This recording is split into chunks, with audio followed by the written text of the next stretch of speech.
Hello and a warm welcome to the AI with Arun show. In 2019, when President Donald Trump said he wanted to buy Greenland, the world laughed.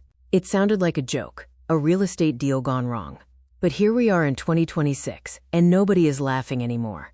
To be clear, this video is focused on the role of AI and not the politics. Today, Greenland has become the most dangerous place on Earth, not because of war, but because it holds the keys to the future.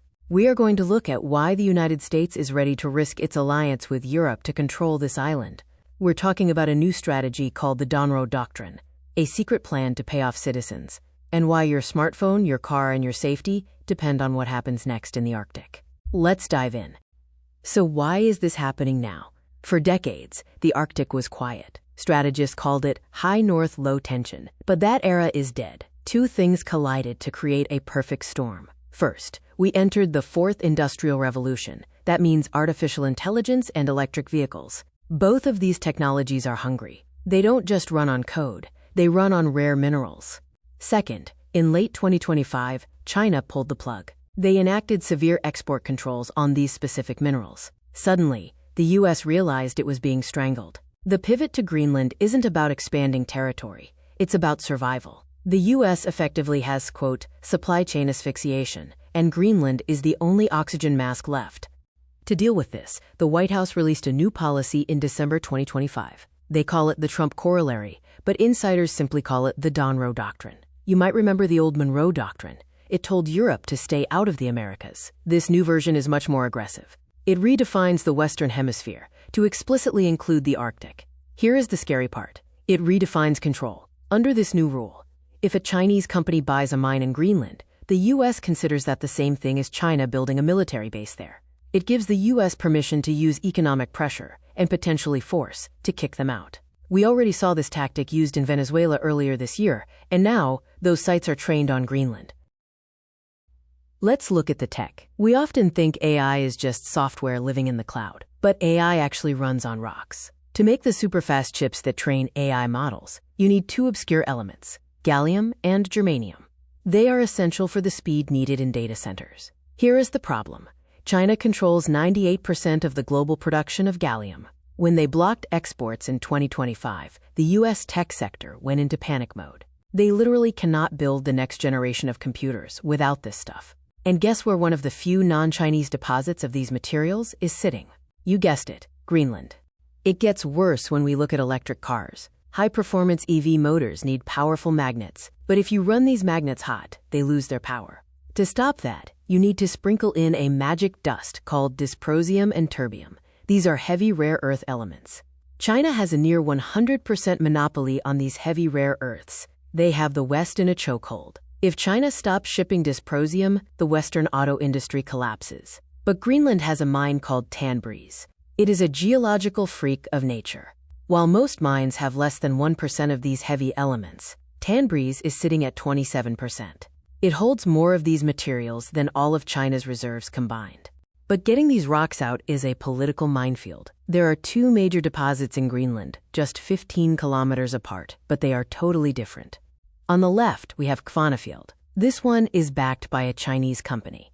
The problem? It's full of uranium. It's radioactive. Because of that, the local government banned mining there. On the right, we have Tanbreez, the crown jewel, owned by US investors. It has almost no uranium, meaning it's safe to mine under current laws. The US strategy is simple: block the Chinese mine using environmental laws and pour money into the American mine to save the supply chain. It's not just about rocks, it's about rockets. For a long time, the US relied on the Thule Air Base in northern Greenland to spot nuclear missiles coming over the North Pole.